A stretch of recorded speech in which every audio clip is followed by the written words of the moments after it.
5ರಂದು ನಾಳೆ ಅಂದ್ರೆ ನೆರಳೆ ಮಾರ್ಗ ಮೆಟ್ರೋ ಸಂಚಾರದಲ್ಲಿ ವ್ಯತ್ಯಯ ಆಗುತ್ತೆ. ಮೆಜೆಸ್ಟಿಕ್ನಿಂದ ಮೈಸೂರು ರಸ್ತೆ ಮೆಟ್ರೋ ಸಂಚಾರ ವ್ಯತ್ಯಯವಾಗುವಂತದ್ದು. ಏಪ್ರಿಲ್ 5ರಂದು ನೆರಳೆ ಮಾರ್ಗ ಮೆಟ್ರೋ ಸಂಚಾರದಲ್ಲಿ ವ್ಯತ್ಯಯ. ಮೆಜೆಸ್ಟಿಕ್ನಿಂದ ಮೈಸೂರು ರಸ್ತೆ ಮೆಟ್ರೋ ಸಂಚಾರ ವ್ಯತ್ಯಯ ಆಗುತ್ತೆ. ಭಾನುವಾರ ಬೆಳಿಗ್ಗೆ 7ರಿಂದ 9ರವರೆಗೆ ಮೆಟ್ರೋ ಸಂಚಾರ ಸ್ಥಗಿತವಾಗಿರುತ್ತೆ. ವಿಜಯನಗರ ಅತ್ತಿಗುಪ್ಪೆ ನಿಲ್ದಾಣದಲ್ಲಿ ಅಗತ್ಯ ನಿರ್ವಹಣೆ ಕಾಮಗಾರಿ.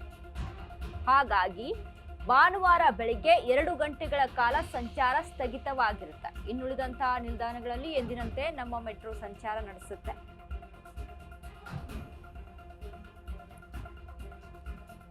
ಏಪ್ರಿಲ್ 5ರಂದು ನೇರಳೆ ಮಾರ್ಗ ಮೆಟ್ರೋ ಸಂಚಾರದಲ್ಲಿ ವ್ಯತ್ಯಯ ಆಗುವಂತದ್ದು. ಮೆಜೆಸ್ಟಿಕ್ನಿಂದ ಮೈಸೂರು ರಸ್ತೆ ಮೆಟ್ರೋ ಸಂಚಾರ ವ್ಯತ್ಯಯ ಆಗುತ್ತೆ. ಭಾನುವಾರ ಬೆಳಿಗ್ಗೆ 7ರಿಂದ 9 ಗಂಟೆಯವರೆಗೆ ಮೆಟ್ರೋ ಸಂಚಾರ ಸ್ಥಗಿತ.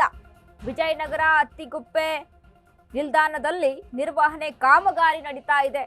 ಹಾಗಾಗಿ ಭಾನುವಾರ ಬೆಳಿಗ್ಗೆ 2 ಗಂಟೆಗಳ ಕಾಲ ಸಂಚಾರ ಸ್ಥಗಿತವಾಗಿರುತ್ತೆ. ಇನ್ನುಳಿದಂತೆ ನಿಲ್ದಾಣಗಳಲ್ಲಿ ಎಂದಿನಂತೆ ನಮ್ಮ ಮೆಟ್ರೋ ಸಂಚಾರ ನಡೀತಾ ಇರುತ್ತೆ. ಚೆಲ್ಲಘಟ್ಟದಿಂದ ಮೈಸೂರು ರಸ್ತೆ, ಮೆಜೆಸ್ಟಿಕ್ನಿಂದ ವೈಟ್ ಫೀಲ್ಡ್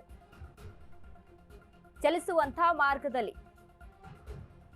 ನೋಡಿ. ಇತ್ತ ಮೆಜೆಸ್ಟಿಕ್ ನಿಂದ ವಿಜಯನಗರ ಆಗಿರ್ಬೋದು, ಅತ್ತಿಗುಪ್ಪೆ ಆಗಿರ್ಬೋದು, ದೀಪಾಂಜಲಿ ನಗರ ಆಗಿರ್ಬೋದು, ಕೆಂಗೇರಿ ಮಾರ್ಗದ ವಿಚಾರಕ್ಕೆ ಸಂಬಂಧಪಟ್ಟಂತೆ ಆಗಿರ್ಬೋದು, ಇಲ್ಲಿ ಸ್ವಲ್ಪ ಓಡಾಟವನ್ನು ನಡೆಸೋರು. ಬೆಳಿಗ್ಗೆ ಜಾಸ್ತಿ ಹೊತ್ತೇನಿಲ್ಲ, ಬೆಳಿಗ್ಗೆ 7ರಿಂದ 9 ಗಂಟೆಯವರೆಗೆ 2 ಗಂಟೆಗಳ ಕಾಲ ಕಾಮಗಾರಿ ನಡೀತಾ ಇದ್ದಂಥ ವಿಚಾರಕ್ಕೆ ಸಂಬಂಧಪಟ್ಟಂತೆ ಸ್ವಲ್ಪ ಸಂಚಾರ ವ್ಯತ್ಯಯ ಆಗುವಂಥ ಚಾನ್ಸಸ್ಗಳಿರುವಂಥದ್ದು. ಇನ್ನುಳಿದಂತೆ ಎಲ್ಲವೂ ಸಹಿತ ಈಗ ಹಸಿರು ಮಾರ್ಗ ಆಗಿರ್ಬೋದು, ಎಲ್ಲವೂ ಸಹಿತ ಎಂದಿನಂತೆ ಯಥಾಸ್ಥಿತಿಯಲ್ಲಿ ಮೆಟ್ರೋ ಸಂಚಾರ ಸಾಗ್ತಾ ಇರುತ್ತೆ.